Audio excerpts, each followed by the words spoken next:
Dans la majorité des confessions protestantes qui la pratiquent, la consécration des enfants est une cérémonie symbolique entreprise par les parents chrétiens peu après la naissance d'un enfant. Certaines églises organisent ces cérémonies en masse et font participer plusieurs couples et enfants en même temps. Le rite est destiné à être une déclaration publique des parents selon laquelle ils formeront leur enfant à la foi chrétienne et chercheront à leur inculquer cette foi. La congrégation répond souvent par une lecture attentive ou par une autre méthode pour affirmer qu'elle, en tant que famille de l'Église, cherchera également à encourager les parents à élever l'enfant dans la foi. Il n'y a pas de salut implicite dans la cérémonie et elle varie d'une Église à l'autre.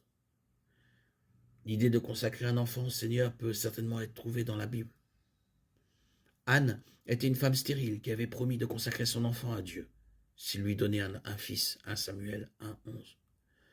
Luc 2,22 commence le récit de Marie et Joseph emmenant Jésus au temple après 40 jours, afin de le consacrer au Seigneur. Cette cérémonie était un peu plus complexe puisqu'elle impliquait un sacrifice. Mais encore une fois, elle n'indiquait aucun niveau de salut. La consécration d'un enfant ou d'un bébé n'est pas l'une des deux ordonnances, le baptême et la Sainte Seine, exigées des chrétiens dans le Nouveau Testament.